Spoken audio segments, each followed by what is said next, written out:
it up. If you're used to doing supersets and 20 fucking different exercises, you will have a different training experience.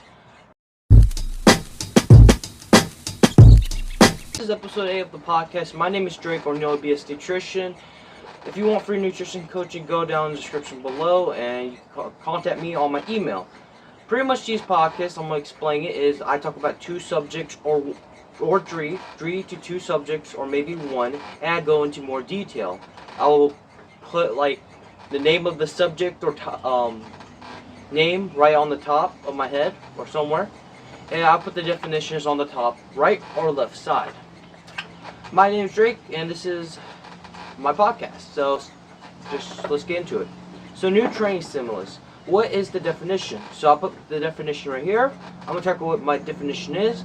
Pretty much a new training stimulus is training variables like volume, intensity, programming, that's a major one, or reps, etc. Changing something that you are not used to do something else. So if you're used to doing burnouts on a set, you might instead of doing burnouts, you might stick to a rep range and try to progress on that rep range.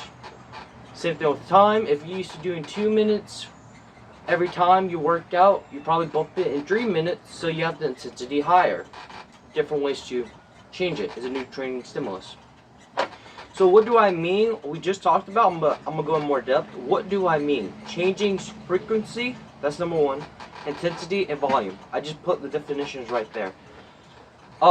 Pretty much we're gonna go into frequency. Frequency is how many days you do something. So what I mean by frequency is like how many times in the week you working out.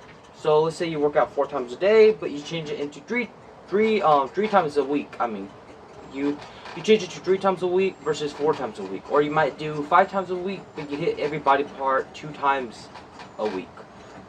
You see how that works? So that's what I mean by frequency. I don't really mean anything else other than doing a body part 2 times or 1 time a week.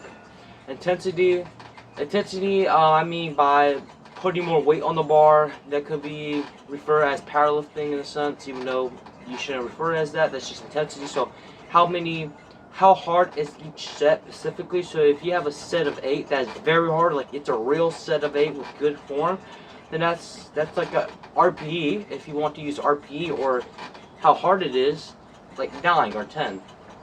So that's what I mean by intensity. And volume is the amount of volume you do. So that could be sets or perhaps reps. Reps or sets, and if you do like 15 reps and 3 sets, that's volume. So that's what I mean by that. And yeah, that's pretty much it for that. Give an example for programming. So programming is pretty much a training program, like push-pull legs, or medium, light, hard, or your own programming, which it could be multiple random stuff. So like 25 sets for each body part, which I highly do not recommend, even if you think that it's beneficial to you to do a lot of reps and sets. It's really not. Even if it's a difference, your mindset versus your body, what it can take. Even if your body responds well to it, you might want to back off anyways, because you will probably have the most amount of change for the least amount of work. So guys, want to give you that in mind. So if, let's say for example, you're doing a lot of powerlifting, right? You did powerlift around, let's say 3 months consistently, like the 4 compound lifts, you went medium, you stacked up, made a lot of PRs, and now it's just not working the same. You're not making a lot of PRs, you're used to that new training stimulus, you're already used to it, so you change to bodybuilding workouts, so rope push downs, trying to change more aesthetic side, trying to get your triceps more popping, trying to get your biceps more bigger. And how that will work is you changing the new stimulus program, so you gain more volume than doing just squats for 3 sets. You might do lay down hamstring curls, you might doing sitting down hamstring curls, or some Smith machine squats. So you're doing a lot of volume. The intensity is not as great as the powerlifting intensity. You might have been doing pretty medium than heavy. So you want to, guys, remember the training programs, even though you like it or it might be beneficial during that time, because of newbie gains, multiple factors, newbie gains, Maybe you change a training variable like frequency intensity. It might be working, but you will see a lot of benefit of switching the training program, doing something else. I would suggest about 4 weeks. So let's say 4 weeks of powerlifting and maybe 5 weeks of bodybuilding. So a month and a month, just to change it up and to actually get strong in those lifts.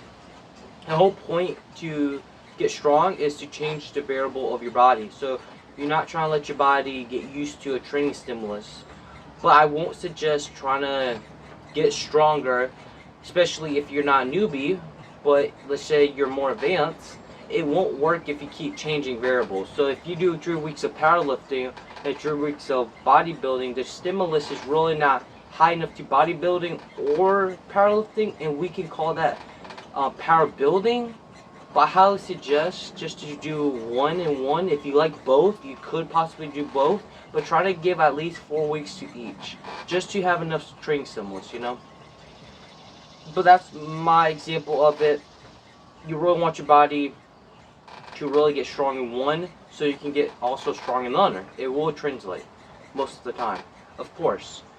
And of course, performance and longevity and aesthetics, you can still get a great aspect of longevity and aesthetics if you're a beginner, and you can still get really longevity, performance, and aesthetics if you just focus on 3. But it can be very unhealthy if you just focus on 1, which is aesthetics.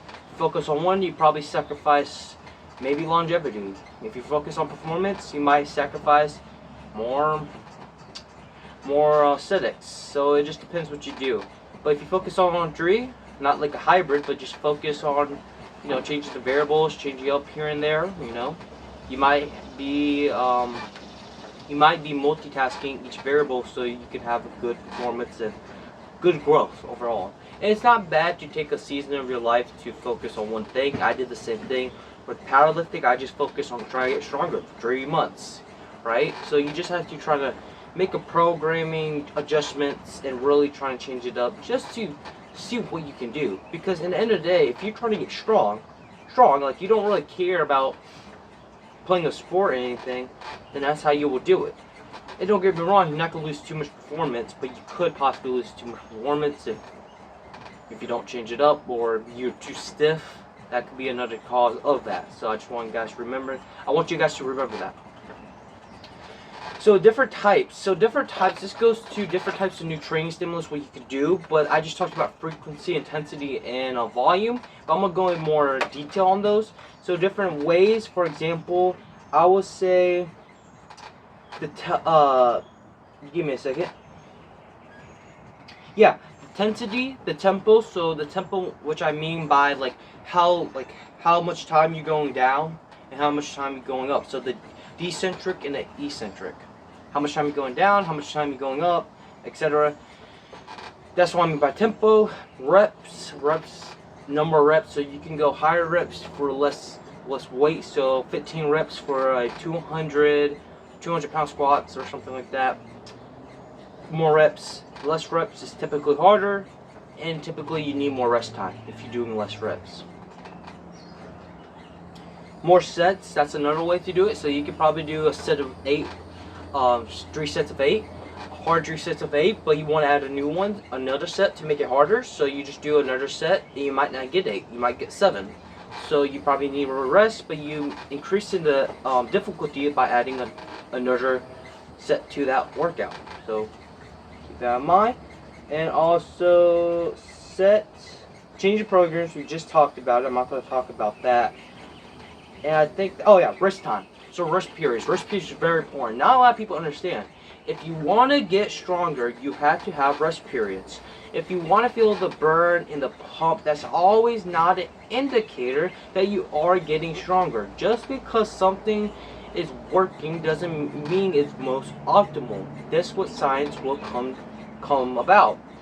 Just because you're doing maybe drop sets, burnouts, 25 different sets for each body part, hitting the body part 2 times a week, and you're training for 6 times a week, you know, doesn't mean it's optimal. It doesn't mean that you will actually grow as much as you're going to grow.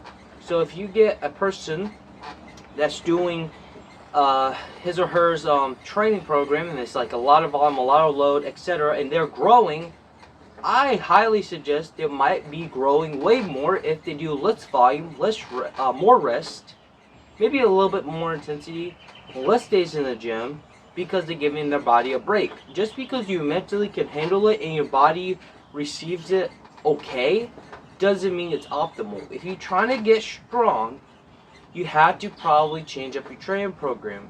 It'll be different, of course, if you're not willing to go to the gym and you're not really trying to push yourself. But even then, you can still get strong in 3 days a week.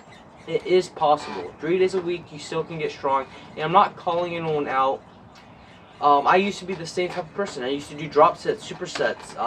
Not really a lot of burnouts, but I used to do a lot of supersets, a lot of sets. Like, I mean, I used to work out 6 to 7 times a week. Even though I knew it was optimal, in my head I was like, okay, why not, let's do it, because it's not going to hurt me too bad. And that's just called arrogance. And if you're arrogant enough, then you're not really going to grow. And now I stopped doing all those drop sets, supersets, and guess what? I changed up my programming and got good programming, and I grew way more. Same thing with bodybuilding. I changed up my programming style. I did less sets, less reps, and look at that, I grew more. So it just depends where you're at right now. Sometimes you guys have to push it. You probably have to push harder in the gym, depending which person you are. But if you're a gym junkie and you love going to the gym, you need to calm down. You need to calm down. I'm a gym junkie too, but I'm just smart. You know, and some days you can push it, but if you're on a calorie deficit and any other factors, you don't want to push it. It's not worth it. You just, you know, it depends where you're at right now. And rest periods, this is different for everyone, but you need your rest periods. You're trying to get strong each set. I'm bringing it back. So let's say you're doing like 3 sets of 8. You're not trying to do 1 set of 8 and 2 sets of 5. It doesn't make sense. You shouldn't hit 5 reps if it's just 3 sets of 8. You should have hit at least 3 sets of 8, you know? So make sure your rest period is appropriate. It's gonna feel weird to rest more than 2 minutes because you're so used to resting 1 minute or 1 minute and 30 seconds. What I used to do for a superset, I rest for like 10 seconds and I just go back and forth. Yeah, I was exhausted and I got a pump, but doesn't mean I grew. I was still small and I wasn't getting stronger. I knew I wasn't getting stronger because I wasn't trying to even put the weight up on the bar, you know? And I wasn't even trying to I didn't even know, I couldn't even track. I don't know how many reps I did. It's just so many variables. Like, you just don't know. Just because you want hard in the gym doesn't mean you will grow. And for the normal people who needs a higher stimulus than genetics, because genetics has a role, than the people who just does everything, you know, partially like with shady programming, but can grow,